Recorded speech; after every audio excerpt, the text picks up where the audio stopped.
কখনো রাস্তাঘাটে চলার সময় এমন কি হয়েছে জীবনে একটুর জন্য বাচ্চা গেছেন? যাদের যাদের হয়েছে একটু হাত তোলেন। ও বারে সবার এবার হাত নামান। আচ্ছা, একটুর জন্য বাঁচাটা কেমনে? আবার শুনেন, আজকে মাহফিলটা শেষ করে আপনি রাস্তা দিয়ে যাচ্ছেন ৩-৪ জন বন্ধু মিলে। আল্লাহ যে কখন কারে দয়া করে বলা যায় না, সেজন্য সবসময় মন পরিষ্কার রাখবেন।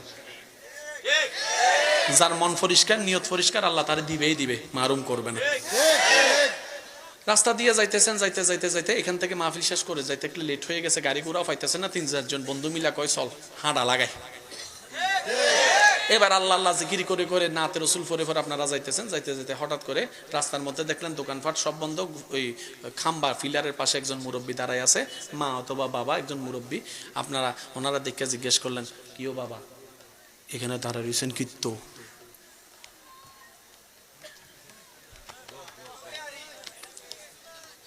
আপনার মা নাই? আপনার ঘরে কেউ নাই?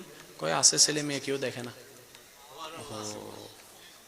তো চাচা দোকান তো এখানে বন্ধ, সব বন্ধ করে দিছে ফেনীর মার্কেটে, ওই একটা দূরে খোলা আছে। বাবা আমি তো হাঁটতে পারি না, কিন্তু খিদা লাগছে। তো ৩ জনে মিলে চিন্তা করে, একটা কয় তোর পকেটে কত আছে?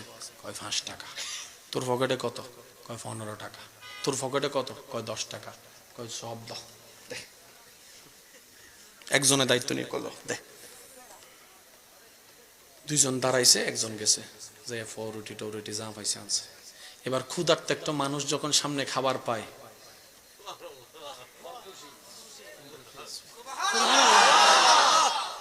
১০, ৫, ১৫, ১০ কত গেছে? ৩০ টাকা। ৩০ টাকা। কিন্তু ৩০ টাকায় যে হাসিটা আসছে, কোটি টাকা দিল আপনি সেই হাসিটা পাবেন না, পাবেন না। এবার দেখেন আল্লাহর কুদরত। আপনারা তো এগুলো করতেছেন, এলাকার মানুষও নাই, সবাই তো ঘুমাইতেছে, কিন্তু যিনি দেখার উনি তো।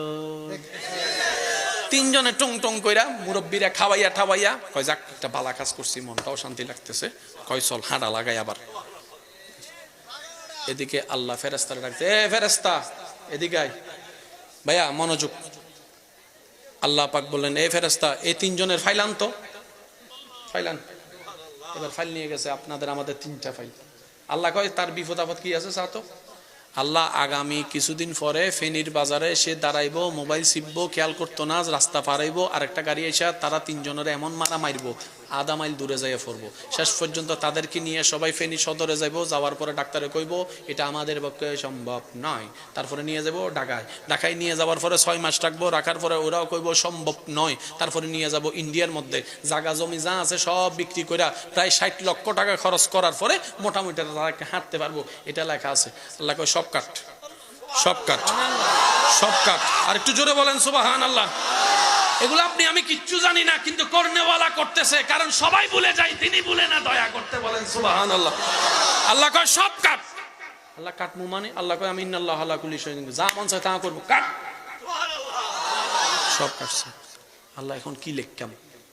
কয় এটারে ঘুরে কয় একটুখানি লাগাই দে, একটুখানি, যেন আমার বান্দা বুঝতে পারে আমি তারে বাঁচাইছি, এটাই যেন বুঝতে পারে, একটুখানি লাগাই দে।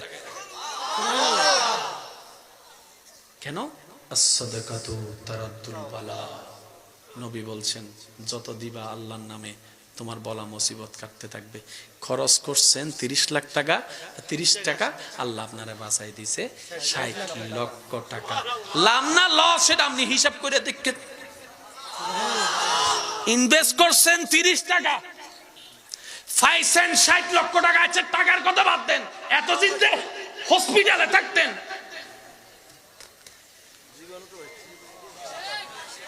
সব আল্লাহ বাঁচাই দিয়েছে ৩০ টাকায়। তা আপনি কি আল্লাহকে এত সস্তা যে ৩০ টাকায় খুশি হয়? বিষয়টা আসলে তা নয়। আপনি আল্লাহর বান্দাকে খুশি করেছেন, বান্দা খুশি হওয়াতে আল্লাহ খুশি হয়েছে।